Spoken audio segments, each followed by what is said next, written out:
In fact, things got so bad that the experiment had to be stopped after only 6 days due to the extremity of the mental deterioration of the prisoners and the increasing brutality of the guards.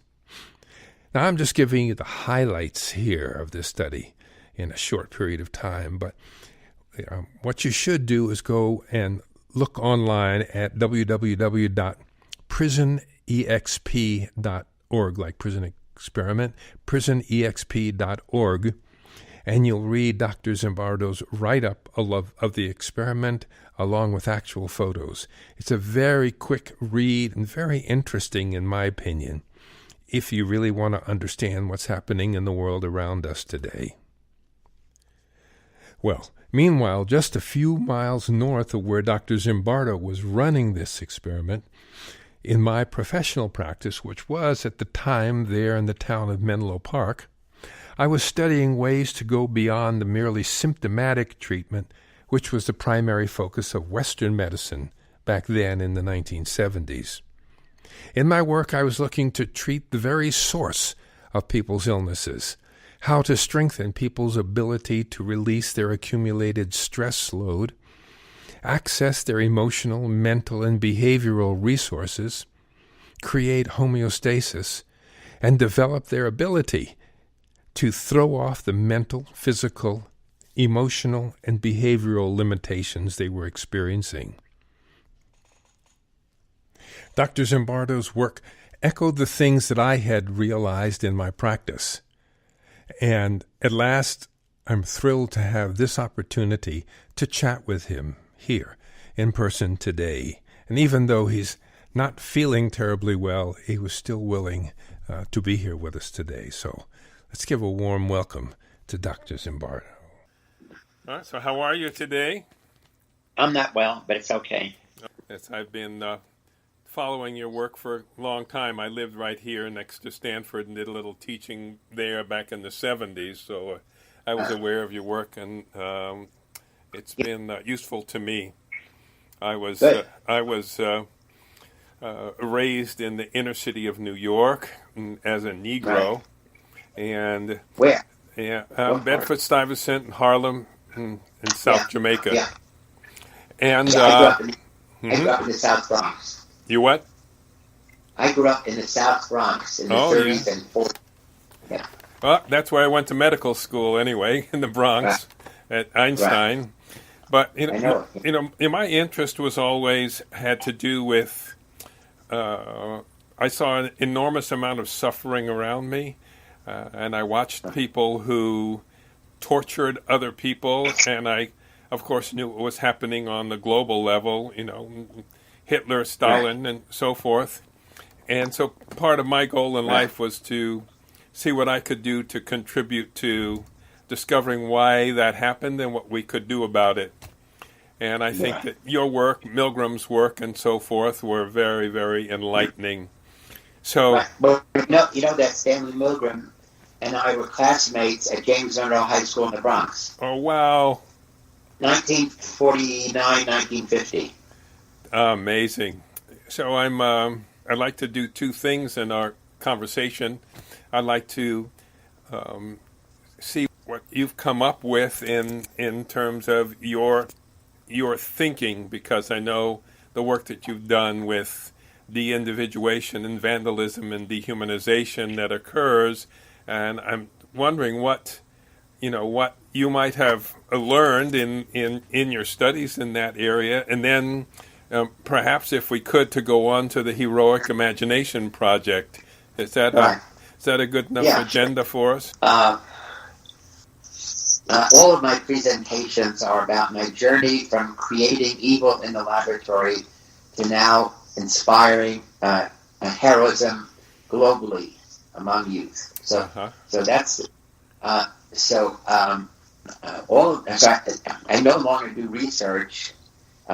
And on the evil side, the de-individuation, the vandalism, the prison study. In fact, recently, there's been an attack on the prison study and on me by a bunch of bloggers. In fact, even today, this has been going on for more than a month. somebody named Ben Bloom, B-L-U-M, in a blog called Medium, M-E-D-I-U-M.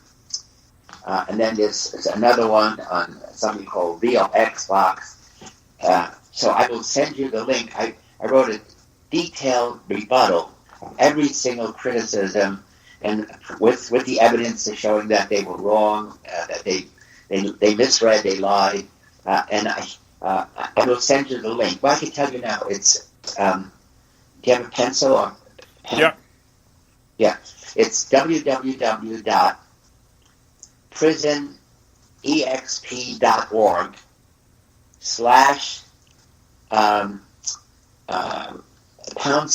/ links, and then no break, response, singular, RESPONSE. Okay. And there I have all the criticisms that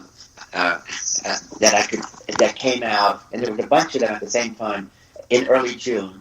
And then I have the detailed rebuttal of each of them, and plus other people supporting, people challenging. So it's all in that one place. Well, thank you. And what would you say, looking back and summarizing now over your experience of evil, is particularly in terms of having studied how to create it in the laboratory, in your work and in Milgram's work, what's the take-home message here? What is it telling us? Well, the take-home message is that human behavior is fragile, that good people can end up doing evil things depending on the social situation they get embedded in. So they begin playing a role, and pretty soon they become that role. And what we have looked at in Milgram's study, in my study, in Albert Bandura's study, is we looked at negative, toxic situations that bring out the worst in people. And so in the prison study, we started with only good college students from all over the United States, and within 36 hours, they were acting brutally, harming other young men who they knew were also college students, and they knew except by random assignment, they could have been in that role, and there was no justification for them to be behaving sadistically, brutally. The other part of that coin is also good college students who were chosen because they're psychologically healthy, physically healthy, within 36 hours were having emotional breakdowns. And so the situation. So I'm arguing the situation people put in that situation went in one of two directions. The majority of them did cruel, sadistic things. Some of the guards did not, but none of the guards did good things. None of the guards ever prevented their fellow guards from abusing the prisoners.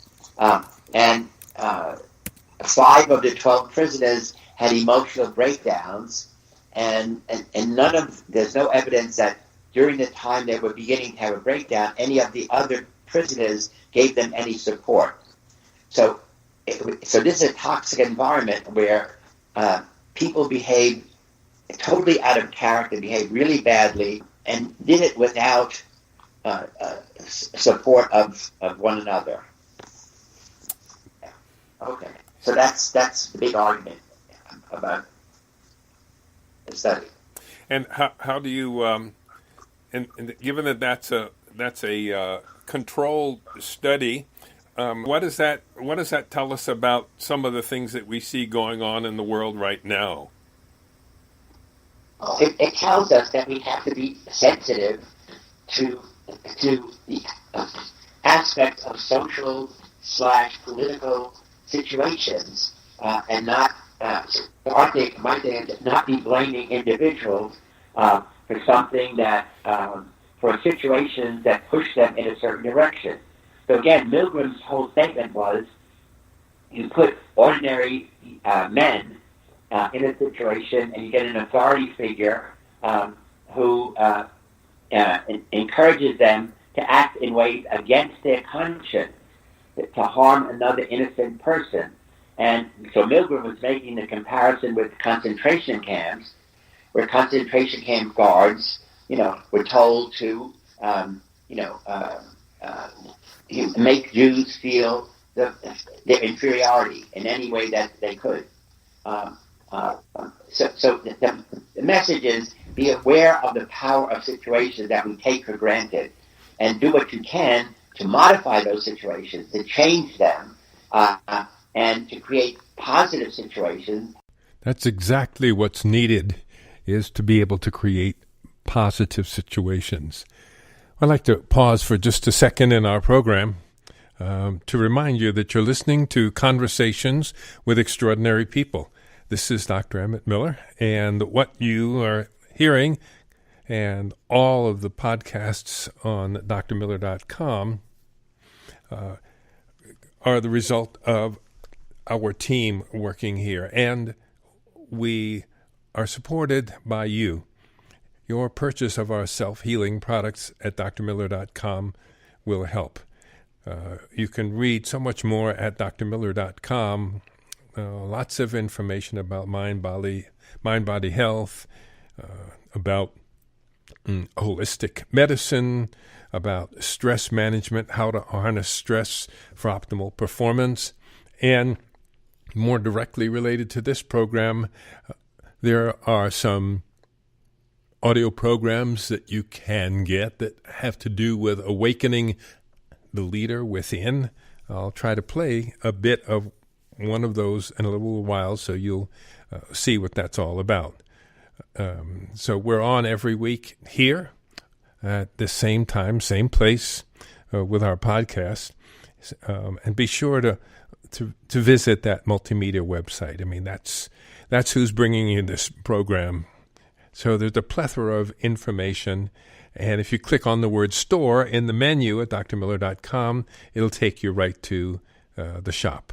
So thanks a lot for those who have supported us and will support us. We really appreciate it.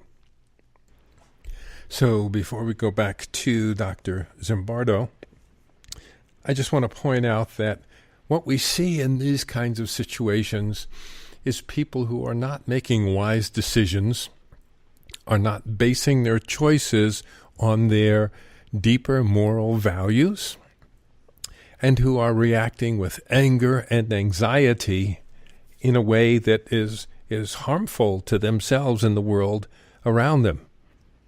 And in a very similar way, in my practice, I discovered that our illnesses and dysfunctions at every level are created by or made worse by how we are perceiving the world, the way we think about our daily challenges, and our emotional reactions to what we think is happening. These thoughts and emotions and mental images automatically give rise to the ways that we behave when we look at the world as being a conflict, and we have a mainly aggressive or defensive way of approaching things. When the world seems like either or when we see differences as being conflicts, or see it's being sort of us versus them, or even me versus them. Now, the process of healing involves approaching the world from a holistic perspective, and it tends to produce a disappearance of the illness and dysfunction, as well as a disappearance of the symptoms, because we're healing at a deeper level.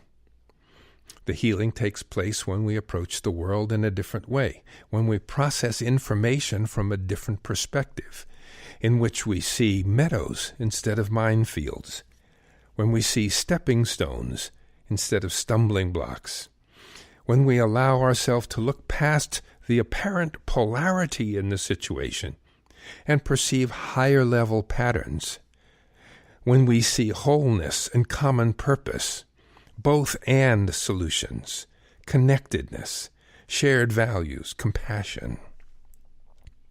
This way of approaching things means tapping into something deep within us, accessing an inner resource, a kind of elemental energy that I sometimes refer to as the urge to merge. The belief that a win-win solution exists, not a zero-sum win-lose situation.